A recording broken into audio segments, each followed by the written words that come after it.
The enemy often avoids identifying himself in psychological warfare. Much of the time, he is disguised as the voice of home, of God, of the church, of the friendly press.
The enemy often avoids identifying himself in psychological warfare. Much of the time, he is disguised as the voice of home, of God, of the church, of the friendly press. Offensively, the psychological warfare operator must fight antagonists who never answered back, the enemy audience.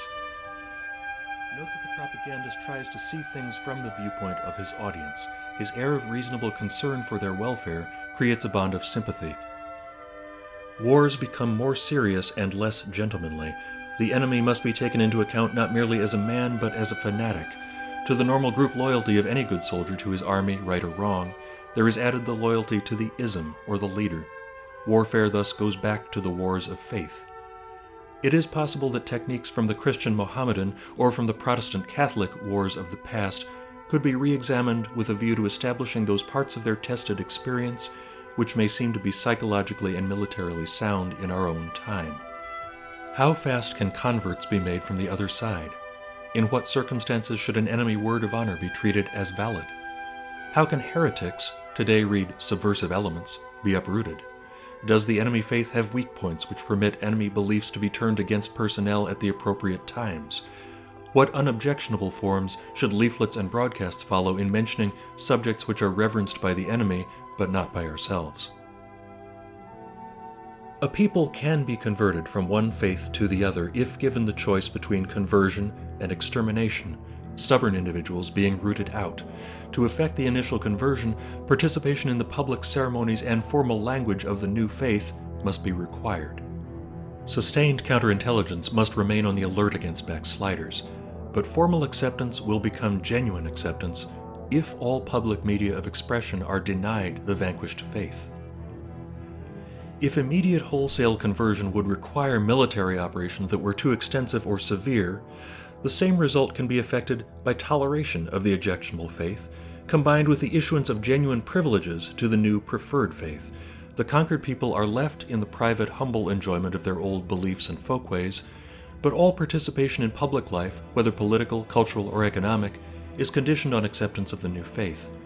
In this manner, all uprising members of the society will move in a few generations over to the new faith in the process of becoming rich, powerful, or learned.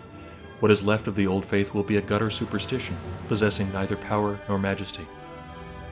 These two rules worked once in the rise of Islam. They were applied again by Nazi overlords during World War II, the former in Poland, the Ukraine, and Belarus, the latter in Holland, Belgium, Norway, and other Western countries. The rules will probably be seen in action again. The former process is difficult and bloody but quick. The latter is as sure as a steamroller. If Christians or Democrats or progressives, whatever free men may be called, are put in a position of underprivilege and shame for their beliefs, and if the door is left open to voluntary conversion so that anyone who wants to can come over to the winning side, the winning side will sooner or later convert almost everyone who is capable of making trouble. In the language of Vilfredo Pareto, this would probably be termed capture of the rising elite. In the language of present-day Marxists, this would be described as utilization of potential leadership cadres from historically superseded classes. In the language of practical politics, it means cut in the smart boys from the opposition so that they can't set up a racket of their own. Propaganda is directed to the subtle niceties of thought by which people maintain their personal orientation in an unstable interpersonal world. Propaganda must use the language of the mother, the school teacher, the lover, the bully, the policeman, the actor, the ecclesiastic, the buddy, the newspaperman, all of them in turn. And propaganda analysis, in weighing and evaluating propaganda, must be even more discriminating in determining whether the propaganda is apt to hit its mark or not. It's interesting to see what Hitler has to say about the powers of language. He, of course, by means of his propaganda technique, was able to really establish control of 70 million rational people in an unbelievably effective way. And what he says about this technique is to be effective, propaganda must confine itself to a few very simple ideas expressed in a few stereotyped formulas, constantly repeated.